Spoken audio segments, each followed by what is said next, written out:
Madhava Kunja Vihari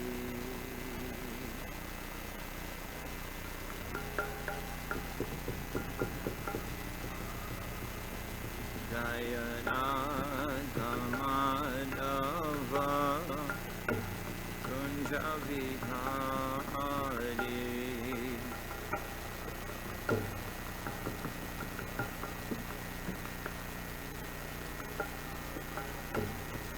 Jaya Gopi Jana Vallabha Girivardhari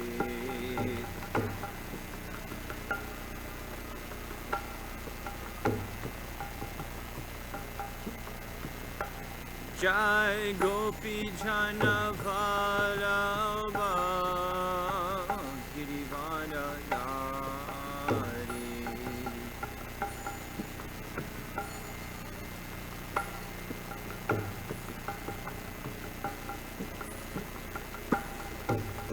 Yashodanandana Gaja Janaranjana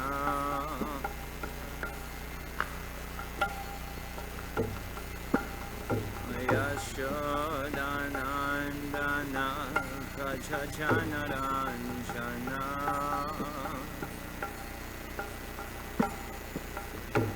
Yamunatira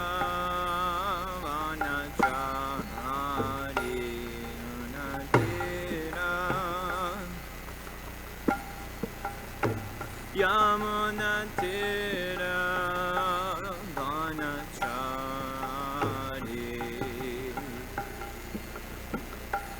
Vanachari Jayadadha Madhava Kunja Vihari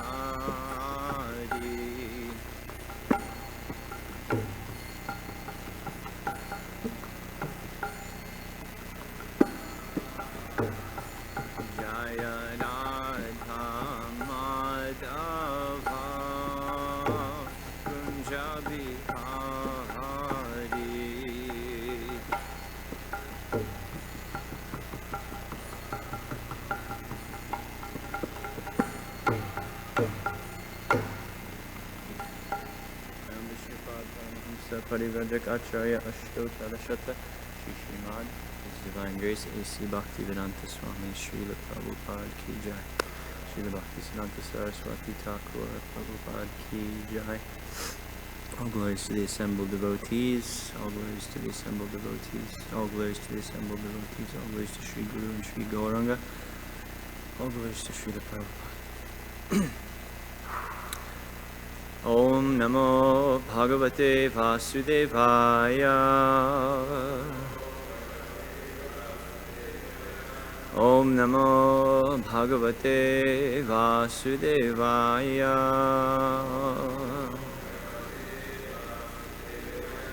Om Namo Bhagavate Vasudevaya.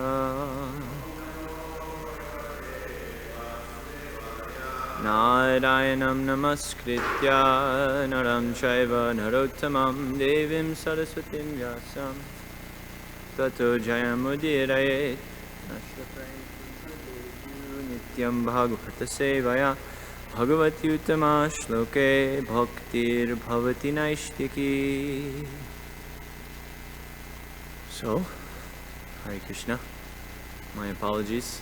I'm speaking twice in 3 days, and sorry that you all have to deal with it.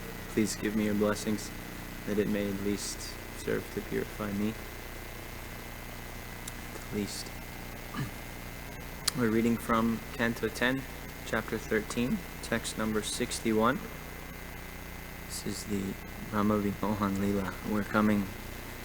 This particular Leela is coming, in one sense, to a close, because the actual Brahma Vimohan Leela, the act of the bewilderment of Lord Brahma, is coming to a close, and we're transitioning into Brahma's prayers in the next chapter, which are really, really quite beautiful.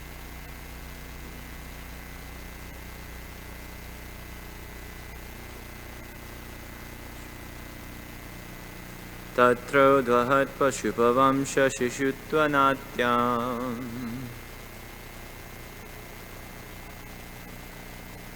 Brahmadvayam paramanantam ughadhabodham Vatsansakin iva pura parito vichinvad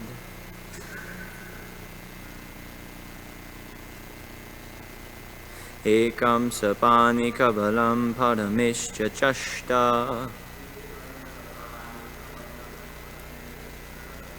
Tatro dahat pashupavamsha shishuttvanatyam Brahmadvayam paramanantam agadhabodham Vatsansakin iva pura parito vichinvad Ekam sapani kavalam paramishcha chashta. Please chant.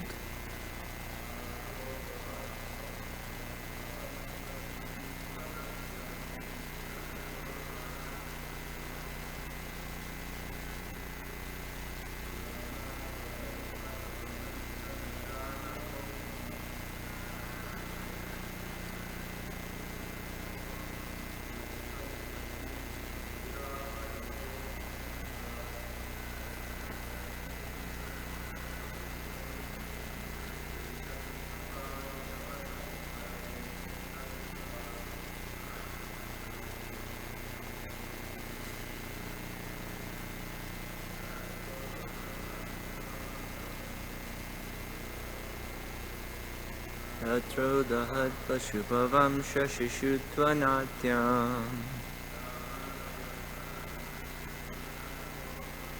Brahmadvayam paramanantam ughadhabodham Vatsansakim niva pura parito vichinvad Ekam sapani kavalam paramishcha chashta.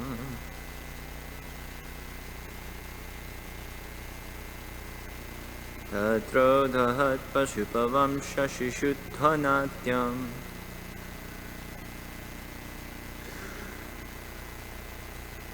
Brahmadvayam paramanantam agadhabodham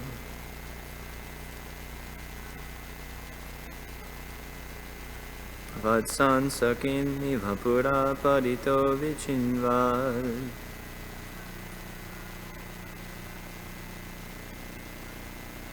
Ekam sapani kavalam paramishcha chashta. And the word for word, tatra, there in Vrindavan. Udvahat, assuming. Pashupa vamsha Shishuttva-natyam,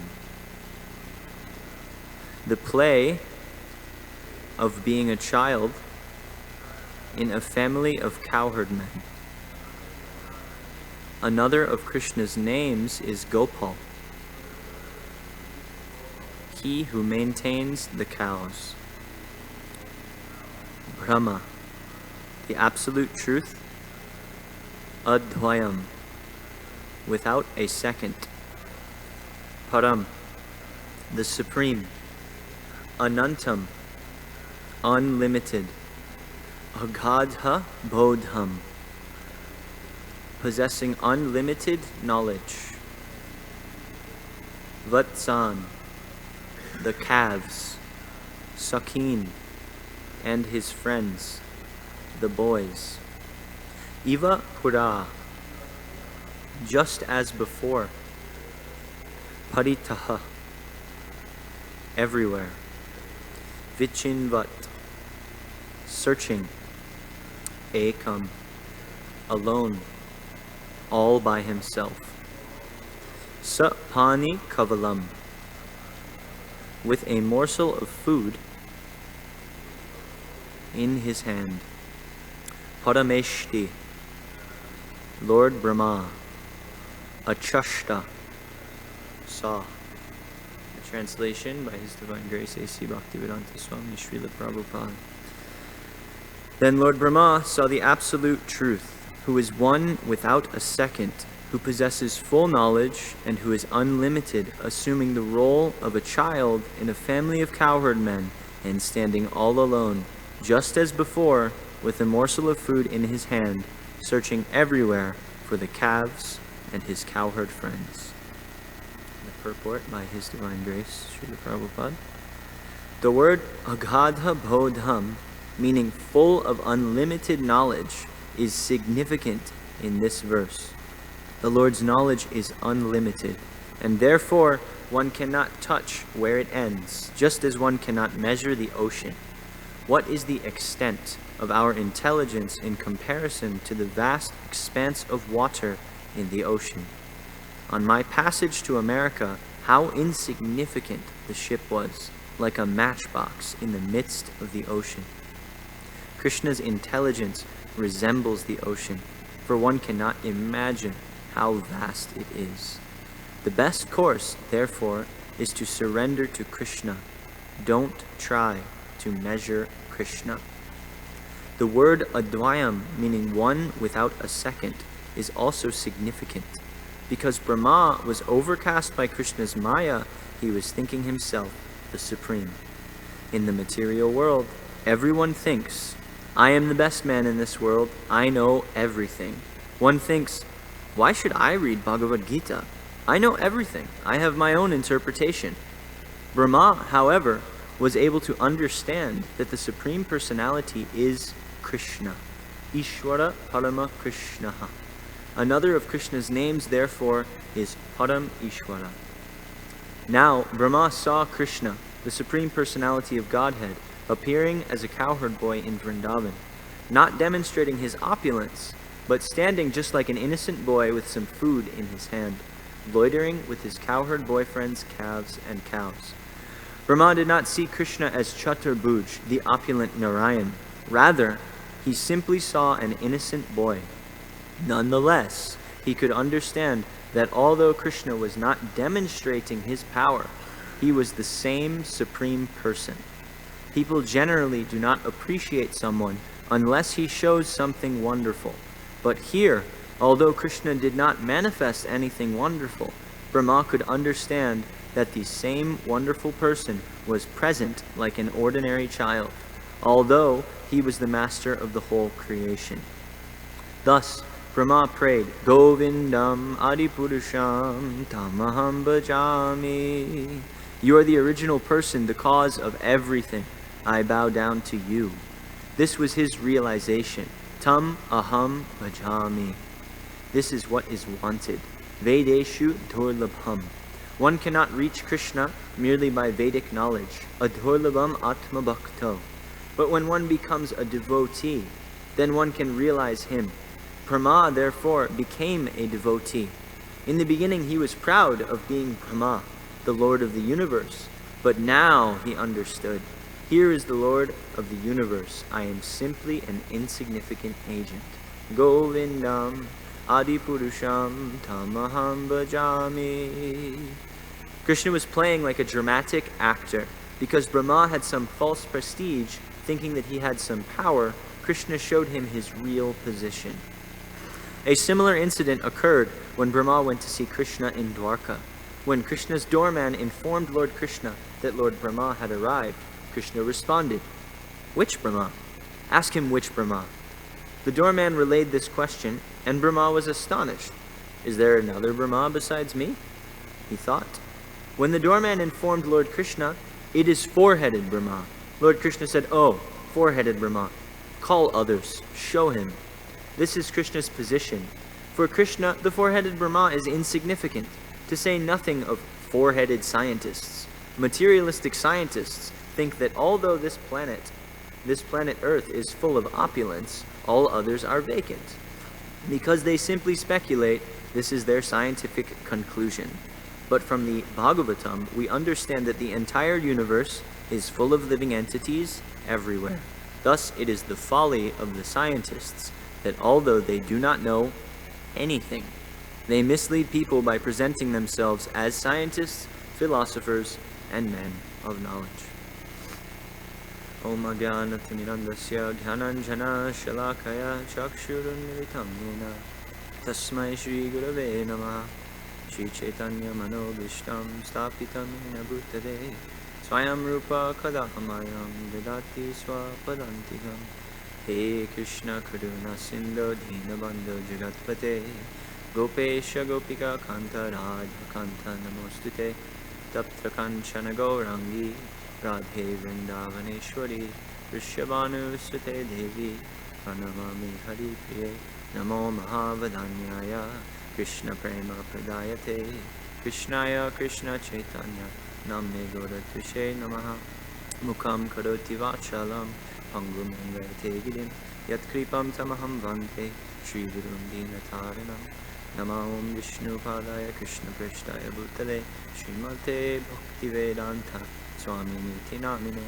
Namaste Saraswate Deve Gauravani Pracharine Nirvishesha Shunyavadi Paschatya Deshatarine Vanchakalpa Tarubhyascha Kripa Sindhubhya Evacha Patitanam Pavanebhyo Vaishnavebhyo Namo Namaha Jai Shri Krishna Chaitanya Prabhu Nityananda Shri Advaita Gadadhara Srivas Adi Gaura Bhakta Vrinda Hare Krishna Krishna Krishna Hare Hare Hare Rama Rama Rama Hare Hare. So, Brahma Vimohan Leela, we're coming to the close. This is kind of like a tipping point of sorts, especially this particular verse, so I'm going to zoom out a little bit so we can hopefully zoom in.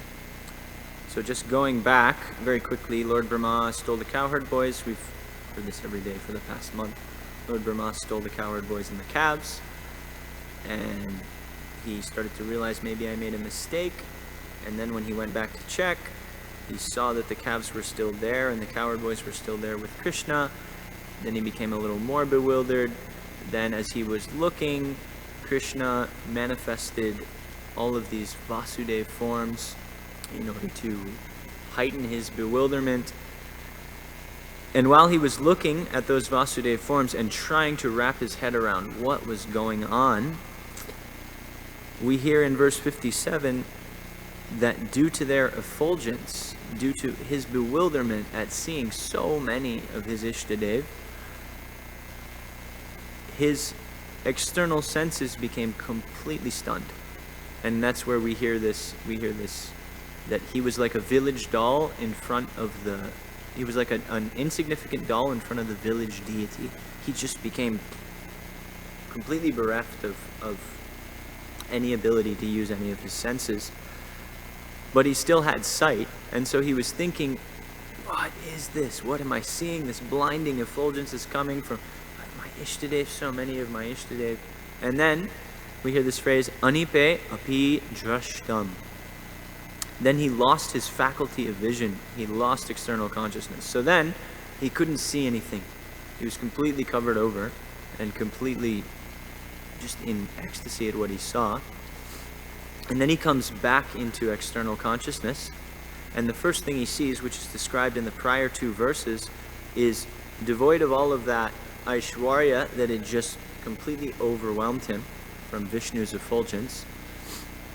He saw the beauty of the land of Vrindavan, and Prabhupada gave us many wonderful descriptions and very nice descriptions of the fact that there's no envy in Vrindavan, and that it's only sweet, and it's just beautiful. And so that's the first thing that Lord Brahma saw when he came out of this state of complete astonishment and bewilderment, and where he actually lost his sight. So he sees Vrindavan, and he sees the trees, and then he just sees the whole atmosphere there, and he's thinking, wow, this place is so beautiful. And then here, this verse is the description of him seeing Krishna. So he saw Vrindavan, he looks around, and the thing is, he didn't immediately notice Krishna because Krishna had withdrawn all of his Aishwarya, all of that opulence. Prabhupada points out in the purport, he was just standing there like an innocent boy, just like he was before. He had a little food in his hands, and he was searching, even to further, one of our acharyas comments that to further the bewilderment of Brahma, that Krishna was actually, at that moment when he regained consciousness, he was searching again, looking for the cows and the calves, just looking around there, just to really make Brahma think, what just happened? And this is amazing. So I want to break down this verse a little bit, because the Sanskrit is quite telling, and it's also quite beautiful.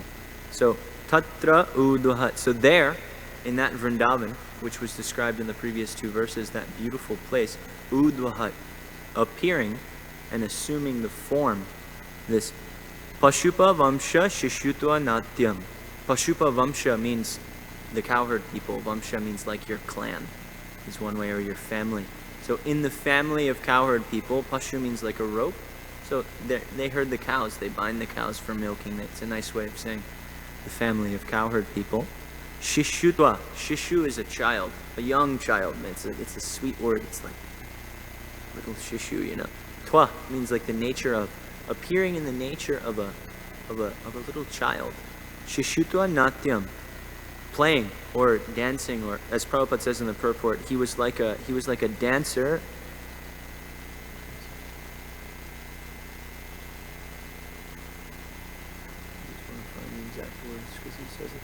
Krishna was playing like a dramatic actor. So this Shishutva Natyam. Because we hear in the beginning of this pastime that this was completely engineered. This wasn't one of the places where Krishna is, in Vraj, there are many pastimes where Krishna is underneath completely the spell of Yogamaya so that he can relish something. But this pastime is very much in the mood of Krishna is facilitating it in order to teach Brahma a lesson. So he's playing this role here. He's not actually, when he's searching for the cows there, he's doing that in order to bewilder Brahma. It's not that he's also under Yogamaya and he stopped and is searching for the cows, and he's, it's the goal here is to teach Brahma a lesson. So Shishutva Natyam, he's playing like a small child. This is what Lord Brahma is seeing. The last two words of this verse are Parameshja Chashta. So this is Lord Brahma, what he's seeing, a Chashta. And what does he see? He sees all that. He sees that this little boy who's in the family of cowherds, he's in the Pashupa Vamsha, he is Brahma Advayam. He is that same person who taught me the Chatushloki of the Bhagavatam, who taught me Advaya Tattva. He's Param Anantam. I just saw that he is endless. I thought there was one of my Ishtadev. I just saw innumerable Vishnus. Param Anantam. His limit, he has no limit. And even what I could conceive of, even though I already knew that in an abstract way he's unlimited, and to some degree Brahma has much more experience than your average Joe of that unlimitedness, but even Lord Brahma's conception could not contain the actual Param Anantam, the unlimitedness of Krishna. And so he was bewildered. And then Shukadev Goswami says, Agada Bodham. Bodham comes from buddhi, so intelligence, and Agada means very, very vast, deep. And Prabhupada says like the ocean. He says, this is the beginning of his purport, he says it's full of unlimited knowledge, and then he compares this knowledge, Krishna's knowledge, and Krishna himself, to the unlimited ocean. And then Prabhupada very sweetly gives us this analogy where he talks about the Jaladuta. and how when he came across the ocean on the Jaladuta, looking out and seeing the vast ocean for days and days, it takes months, I think 1 or 2 months, to cross the Atlantic Ocean in order to come to America. It takes quite a long, long time. And so for days, you just see expanse of ocean, more ocean, and you can't accommodate how big that is. And Prabhupada would often quote this frog in the well analogy, that seeing one's surroundings, the frog sees the well, and then if some other frog comes and jumps in the well and says, "Hey, I've been to this place. It's called an ocean. It's called an ocean, and it's way bigger than this thing that you have. This is small. This is nothing compared to the ocean." And so then the first frog will say, "Oh, so it's way bigger. It must be 2 times bigger, maybe double the size. That would be really big if I had double the space that I have in this well." And he said, No, way bigger than that. Okay, maybe 5 times. No, you don't understand. Okay, maybe 10 times bigger. No, you don't understand. 100 times bigger. There can't be anything more than 100 times bigger than my well,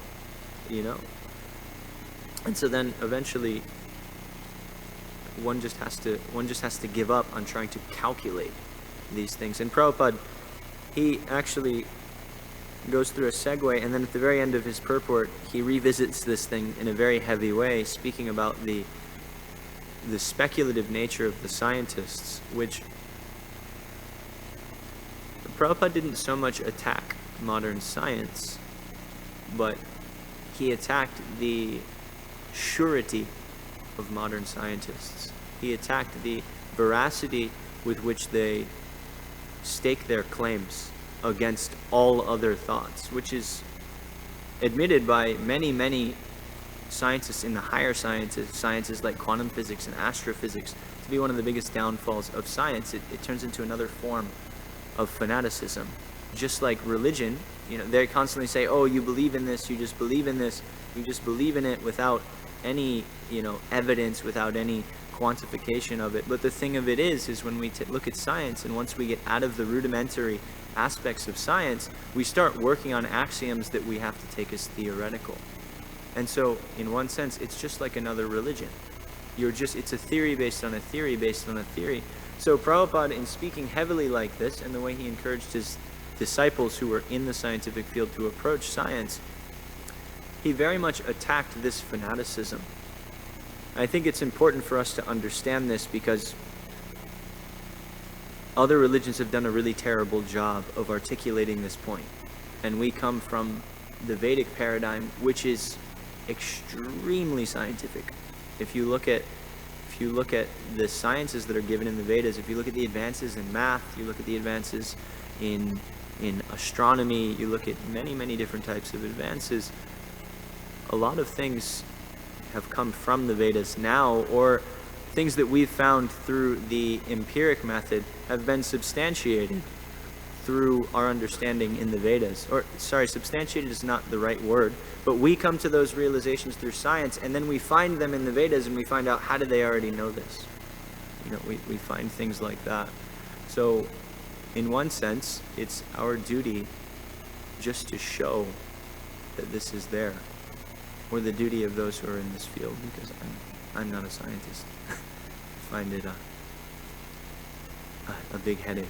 But it's very important that we understand what Prabhupada's mission was in that regard, so that we also don't go and blabber, and just childishly repeat what we think Prabhupada is trying to say in this regard. So that was a bit of a tangent, but coming back to the verse, so this Agada Bodham, this unlimited intelligence which Brahma is seeing. See, Lord Brahma is the most intelligent person in the universe from a material perspective. And he's quite a devotee, because in the very beginning he meets Krishna and shakes his hand. He meets Vasudeva and shakes his hand. So there's not very many people who can come and bewilder Lord Brahma. Just imagine, you're Lord Brahma. Your son is Narada Muni. Your sons are the 4 Kumaras. Basically, all of the greatest sages in existence are your sons. You met the Lord when there was nobody else even manifested yet. You shook his hand. He told you this is the absolute truth, and you know it. Now work for me. He was pretty sure of his intelligence. And so this Bhagavata Bodham, for him to realize this, for him to see that this is unbelievably, this person, Param Ananta, this Param Ishvara, Krishna, his intelligence is so vast, so much more than my intelligence.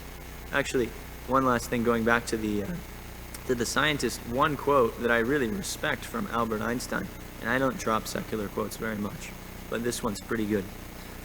He said, now that everyone in the world thinks that I'm the most intelligent person, my highest realization is that I know nothing. Because once you gain some insight, the nature of real knowledge is that it will give you an understanding of how small you are. And this is another thing that astrophysicists come to. They see this universe is so big. In Newtonian physics, we think we have all of these laws that the whole universe has to abide by. But now we're getting to the point where we can look, and there are environments, there are places, there are things we can observe where these laws don't have any effect. So actually, it's like we're like a speck of dust floating on a sunbeam. It's really nothing. So Albert Einstein had this realization. Lord Brahma is having this same realization, obviously to a much deeper level, but he's saying, Bhagavata Bodham, this person's intelligence is so much more vast than anything I can possibly comprehend. And again, because he realizes he is Brahma Advayam. He is that non-dual absolute truth, which I learned about in the beginning of the Bhagavatam, in the beginning of creation. This Krishna is that non-dual absolute truth, and he's a higher manifestation of, he's the origin of all the manifestations of that non-dual absolute truth, is the way we should say it. I originally thought that Vasudeva was, that my Ishtadev was, but now I see that this little boy, Pashupa Vamsha Shishutva Natyam, who's playing in the family of cowherds, he is the origin. And for Lord Brahma, this is groundbreaking. And it's very freeing. And Prabhupada says, in the purport, he says that Lord Brahma was puffed up at his position, and now he has become a devotee. Which means now he has entered into Vraj consciousness. Now he has seen, Krishna has given him the mercy, that now this is what I worship. This is what I worship. Govindam Adipurusham Tamaham Bhajami. Govinda is that original person, not Vasudeva. Vasudeva is coming from him. He just showed me so many Vasudevs. Govinda is that original person. And I Tamaham Bhajami. I worship him. Aham Bhajami. I worship him. So this is Lord Brahma's realization. And this is amazing because in the next prayers that we're going to hear in the next chapter, Lord Brahma speaks about how knowledge is ultimately, in the ultimate sense, because we as sadhakas, we have to study and we have to learn these things and we have to move forward. We can't just jump into, the shucking off of knowledge. But Lord Brahma, he moves into this position by Krishna's mercy that I don't want to take shelter of that knowledge anymore. I want to take shelter of you, and I want to take shelter of this beautiful place.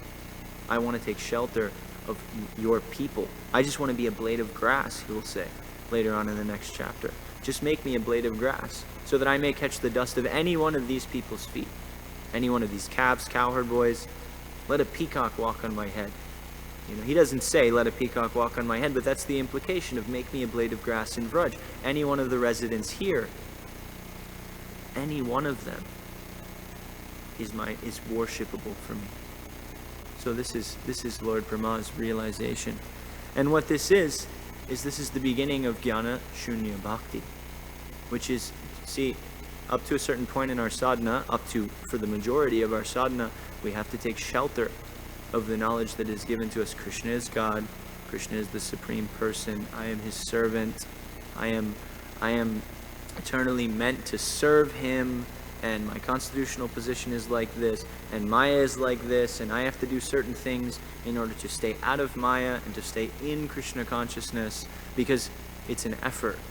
But when one comes to this place where Lord Brahma has come to and is coming to, and we have other examples also, then this jnana shunya bhakti arises. Shunya means zero, jnana means knowledge, and bhakti means bhakti. So bhakti that is free from jnana. Actually, it's free of the constraints of Krishna being God. So Lord Brahma hasn't walked all the way into that threshold, but he now has an aspiration that he can enter into some relationship like that in Vrindavan. Because the thing about the Vrajvasis is they do not know that Krishna is God.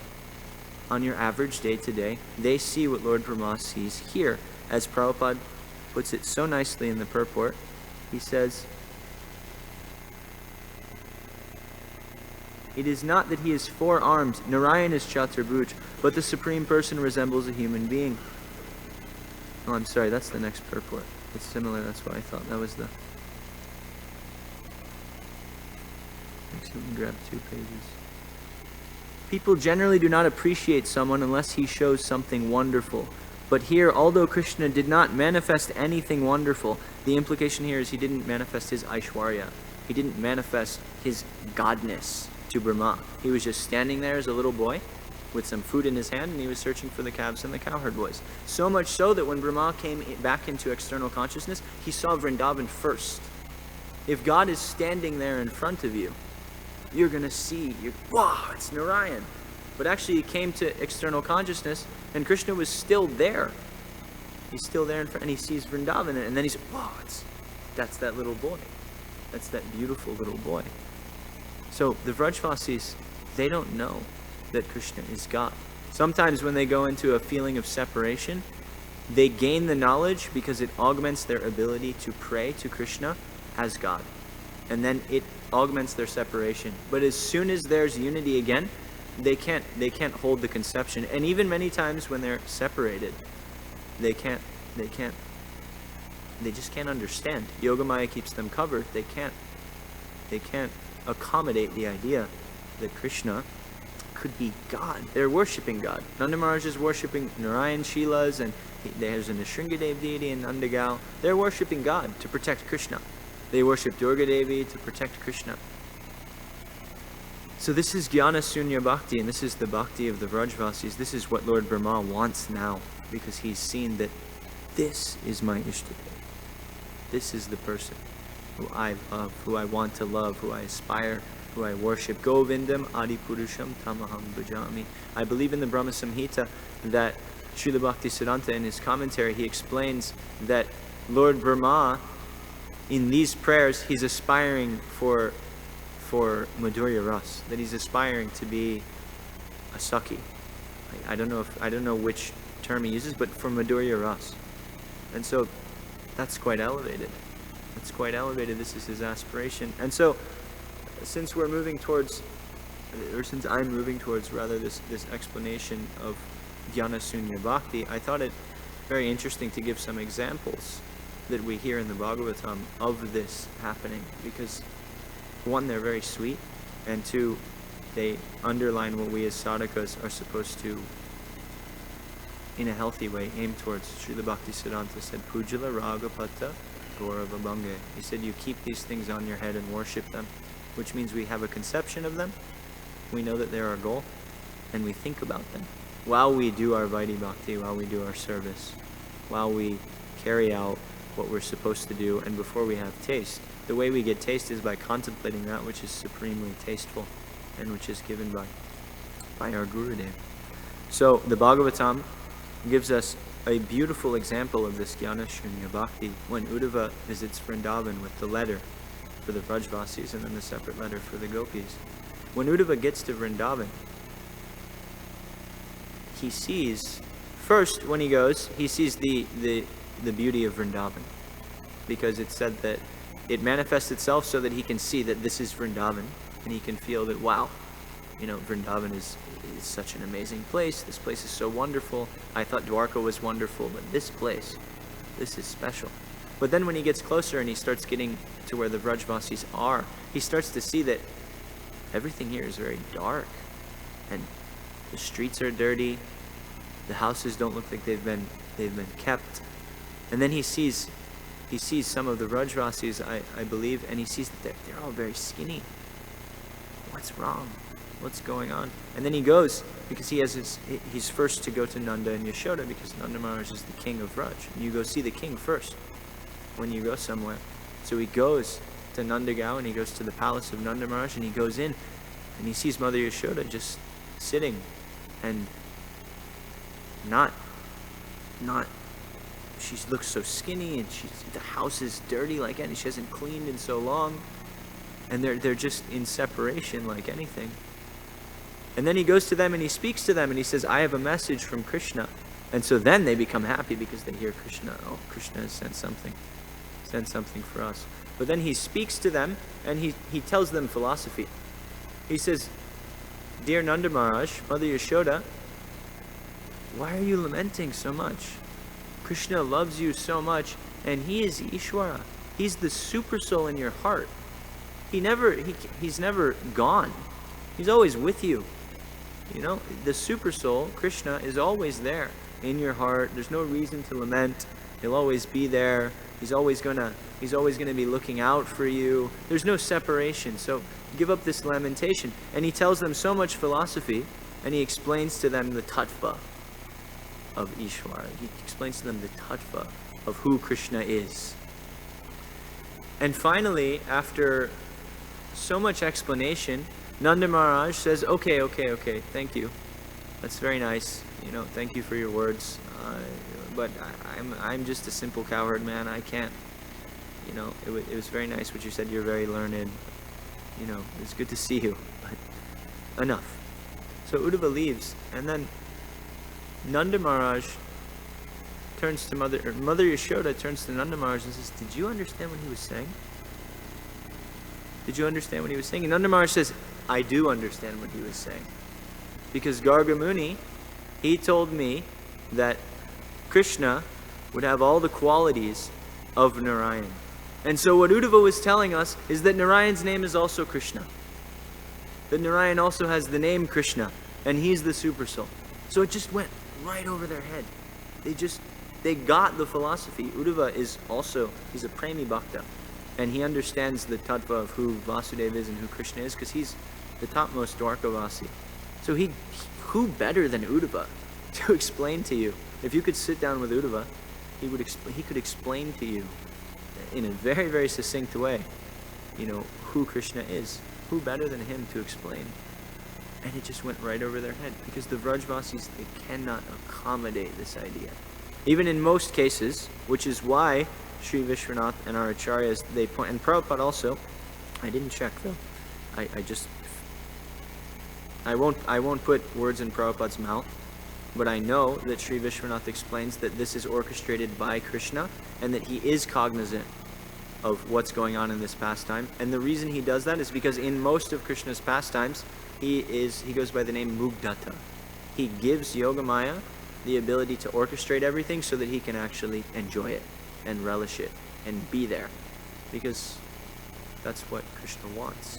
He doesn't want to pull the strings and, okay, now the cowherd boys are going to go, and today Sudam is going to beat me in wrestling, and that's for his pleasure because he's my devotee, and I'm just going to be there and I'm just going to let it happen, and because I'm God, and really I could just, if I wanted to, I could just put Sudam on the ground, and he wants to actually be beaten. He wants to relish that. He just wants to be another Vrajvasi. And so this Jnana Sunya Bhakti, this is what Lord Brahma has realized I want to aspire to. I want to be like these Vrajvasis. In fact, he doesn't even say I want to be like these Vrajvasis. I just want to be a blade of grass so I can get the dust of their lotus feet. Somehow or other, give me a connection with them. Just give me a connection with them. And I worship this Govinda Maripurusham Tamaham Lajami. So it's 8:25. I'll stop here. Sorry if my presentation was a little tangential. I'm trying to work on nice, succinct presentations. Any questions or comments? Corrections also are quite welcome, please. Hare Krishna. Nice class. Really appreciated your retelling of the Uddhava pastime, his entrance into Braj. Just two small things. On this point about God being unlimited, I was reading yesterday something very nice by Srila Bhaktivinoda Thakur, who was defending our Gaudiya position in light of attacks from Christian theologists who say that how do these Hindus think they can worship God in the form of a deity? The truth can only manifest in thought. And Bhaktivinoda Thakur says, what makes you think that he can manifest in thought? The mind is also material. So just as the material elements are limiting, the mind is also limiting. And then Bhaktivinoda Thakur says something really far out. He says you can discover God within the heart through some degree when there is prema. Through some degree. You can discover God within the intellect to some degree when there is knowledge of Him. And you can experience God to some degree when you can see Him outside of you in the form of the deity. But in all of these manifestations, there is some aspect of idolatry, because God is so unlimited that no matter who experiences Him, whether it's within the core of your heart, whether it's in your intellect, there's going to be some element that's like still human in a sense. You know what I'm saying? It's still based on your perception. Your perception, like if I say blue, you're going to think of everything you know to be blue. Yeah. You know? So, and of course we know that Sri Vishwanath says, but still Krishna is impressed. Oh, he's thinking about me. So Krishna still likes the fact that you're trying to think of him, and then he reveals himself. But what Bhaktivinoda Thakur was trying to point out was that God is so unlimited that don't think you can capture him within your intellect or within your heart or within your vision, you know. And there's always some... So anyways, that was a nice point. And then I was wanting to know just a little bit about your thoughts, this idea of Jnana Shunya Bhakti, which you presented so nicely. Sometimes in our tradition, the word jnana means knowledge that leads to liberation. Obviously, that's not what Lord Brahma was ever interested in. We never see him being interested in liberation. And here in this specific context, you're bringing out that jnana shunya refers to knowledge of, bhakti that is no longer inspired by knowledge of Krishna's opulence or his power, but rather inspired by the sweetness of Brajbasis. And I always thought this is a very fascinating context because, you know, this idea of Achintya Beda Bed, because Sri Vishwanath uses the example that the knowledge of Godhead of the Brajbasis is kind of like straw floating in milk. So when you boil milk in a village, you put a little straw so that when the milk is about to boil over, the straw rises to the surface. So that's when the villagers know, oh, the milk is about to boil over, let's turn the gas down or turn the fire down. So he says this is what the Brajbasis' understanding of God is like. It's there, but it's very much kind of, because Jiva Goswami says, if there's no knowledge of his Aishwarya, then it's not so Madhurya. What makes it Madhurya is the fact that it's God acting like a little child. But of course, it's not something that they're conscious of, or like you were pointing out, Nanda Maharaj was like... It's more of an ontological point. It's like deep down inside. So I was just kind of curious. It's there, but it's extremely hidden, you know?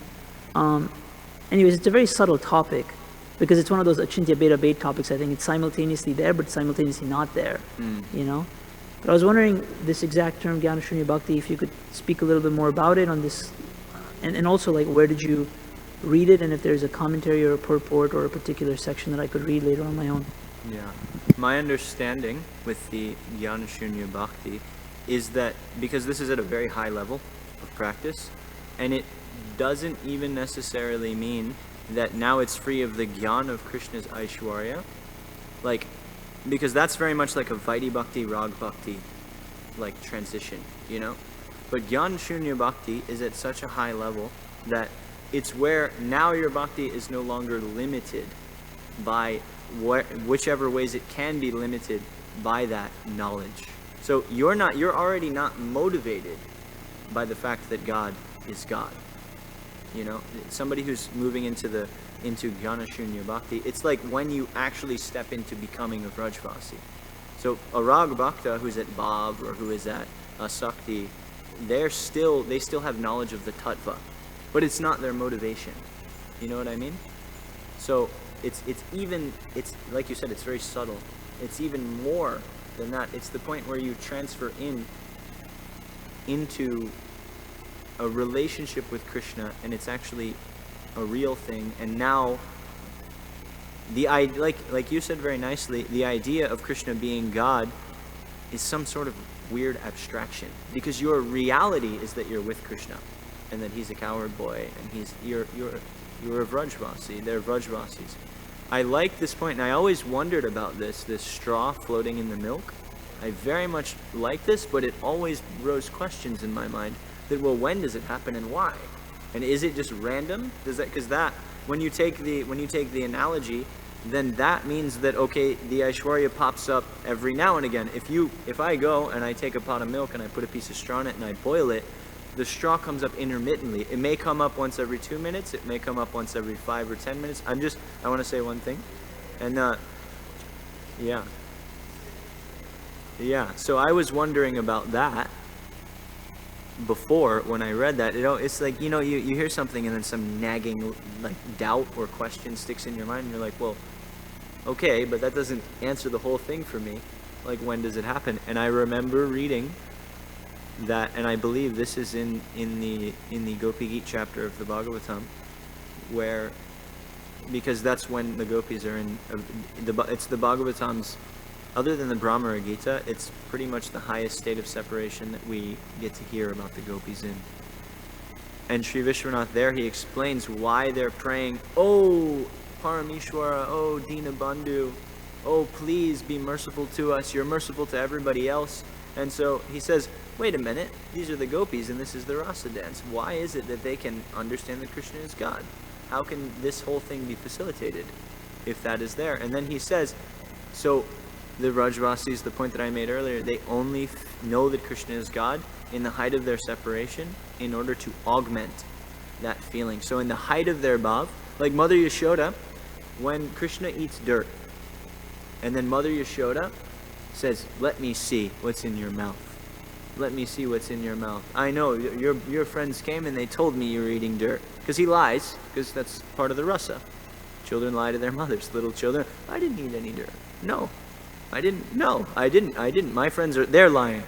They're lying about me. They're not telling the truth. I don't know. They're all conspiring against me." And so Mother Yashoda is in a state of ecstasy because anxiety is a very, very strong stimulant for Vatsalya Ras. We even see in the material world, a mother's anxiety is her love for her child. When you go away for the first time, when you're 12, you go stay at your friend's house or whatever, or 9 or whatever, your mom is thinking, "Oh my God, where's my son?" When a child goes to school for the first time, the mother can't handle the fact that now he's not with me for that 6 or 7 or 8 hours of the day. I know Indian men who are 30 years old that still call their mother every day. Every single day. And that's sweet, that's sweet, but it shows the anxiety. They don't do it because they do it because they know that she's going to be really angry if they don't make that phone call. So even in the material world, we see this. In the spiritual world, this anxiety, it's a very, very strong stimulant for this rasa, And so in that, Mother Yashoda, because this anxiety stimulates some feeling of fear and some feeling of anxiety for Krishna, she's able to see that bit of Aishwarya there. But it's really only in these types of situations. And Sri Vishwanath specifically says separation. As far as I'm open to more information I want to hear. What were you going to say? Yeah. And I was just going to say the same thing. It's only when there is feelings of separation that this knowledge of opulence arises. But no, thank you. Very nice explanation. I'm sure somebody else has a question. Was just thinking on this concept that you brought up, the Jnana Sunya Bhakti, and in terms of Lord Brahma coming to that stage, and thinking, is as you were explaining in your answering, is a very elevated, and I think you're referring to when the devotee now is not limited by jnana of Krishna's position, but rather being completely absorbed in just loving Krishna, as equal or, their child, etc., etc. Yeah. The Vrindavan, prema, or bhakti, Braj Bhakti.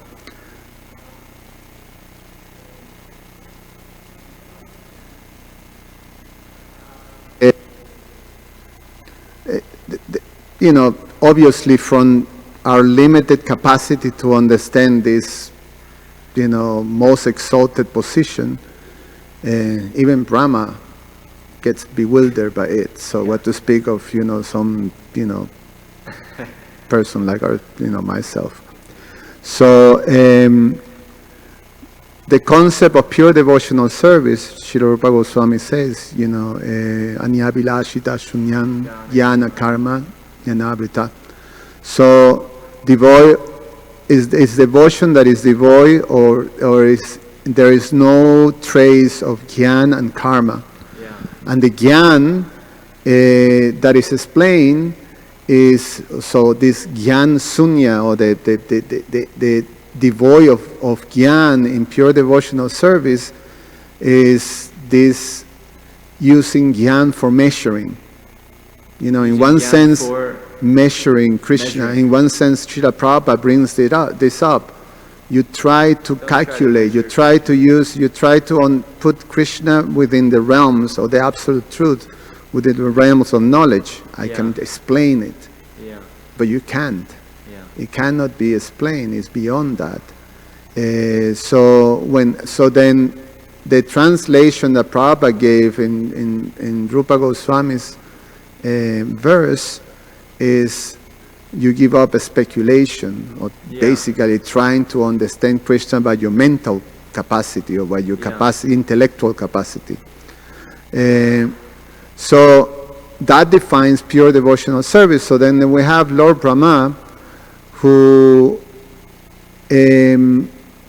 comes to the position of understanding that he can measure Krishna. He can measure, with all his knowledge, the fact is that he doesn't understand. It's way beyond. Everything falls short.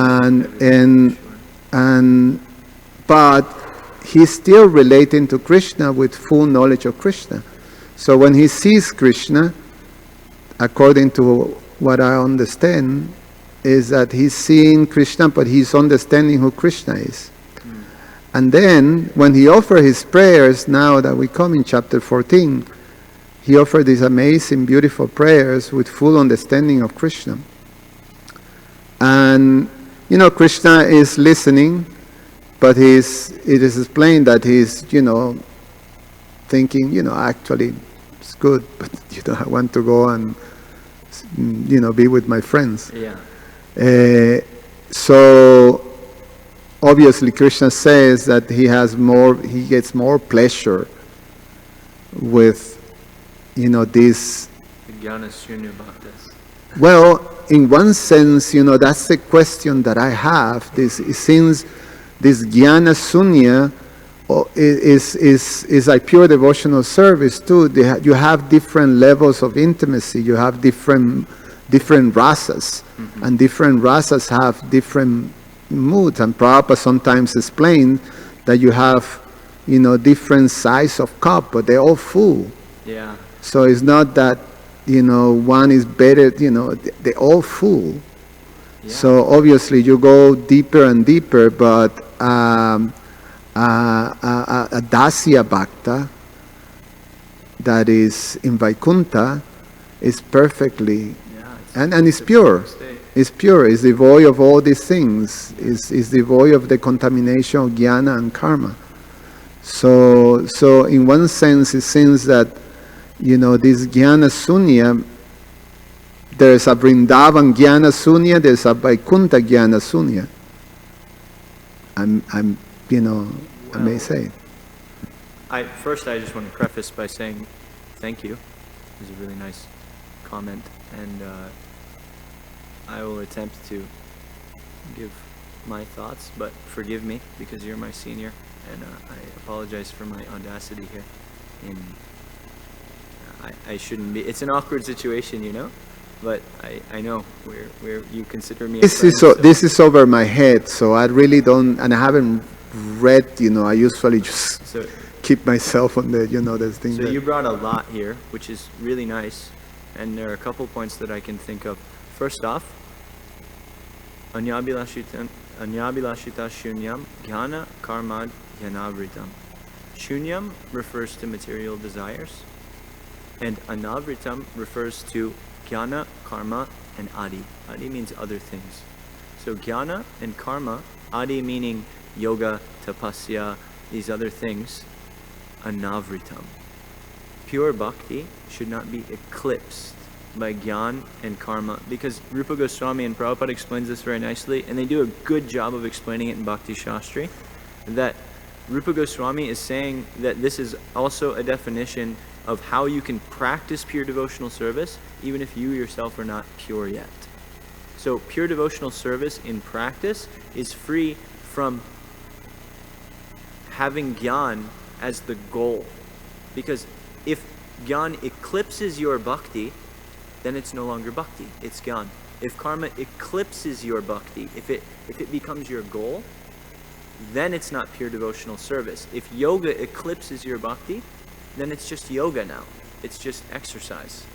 Or if you can do Ashtanga yoga, which you kind of can in this age, but if you can somehow, if you can do that, then it becomes yoga, it becomes Ashtanga yoga, not bhakti.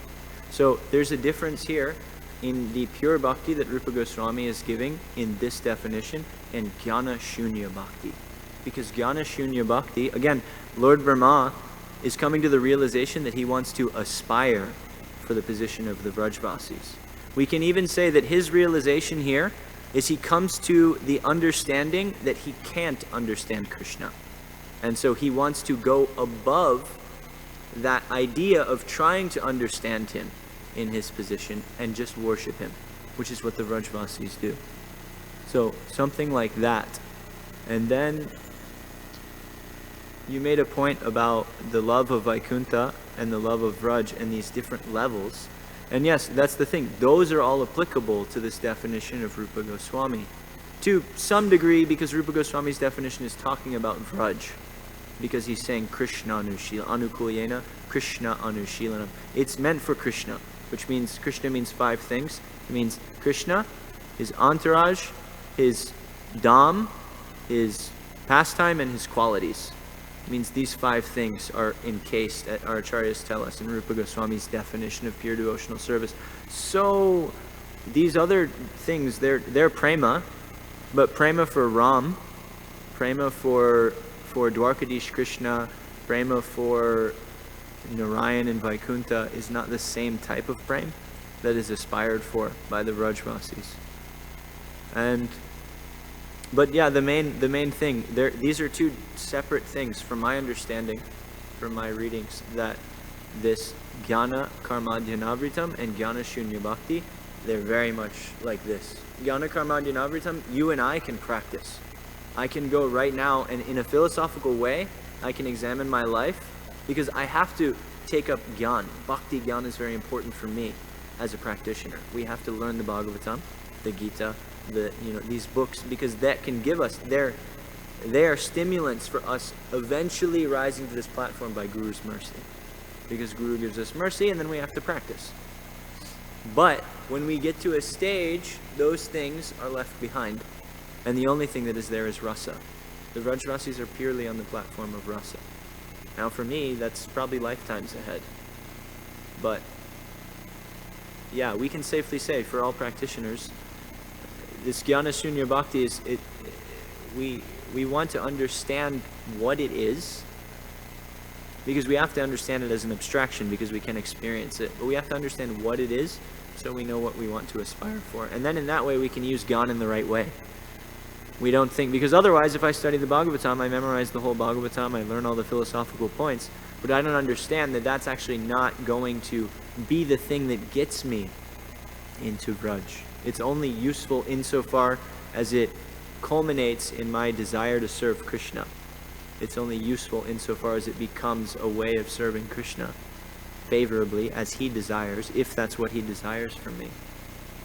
And then it's all for naught. Prabhupada talks about the professional Bhagavatam reciters and how what they do is useless. It's even detrimental. They know the Bhagavatam. They may know Rasa Panchajaya by heart. These 5 chapters of the Gopi separation. They may speak them every day. But why are they doing it? And this isn't Bhagavat Shravan. This isn't Smarnam. This isn't what we're meant to do. So there's difference, but I think that's your question. Jnana karmadhyanavritam, jnana shunya bhakti. Brahma is aspiring. He sees that I want that. It's way up here for me. I'm completely bewildered. And therefore Krishna, like, that's the point you brought up in the next chapter. Krishna says, okay. Your prayers are okay, but I want to go play with the coward boys. Like, I've had enough. Now, that is a subject of a whole nother hour or two. So we won't get into that in a deep way. But this is because Brahma's not on that platform. He's just realizing that I want to be on that platform. So Krishna is like, yeah, good. Very, very nice. You're on the right track. Now I have to go. Because this is what I do. And that's my understanding. Please forgive any faults.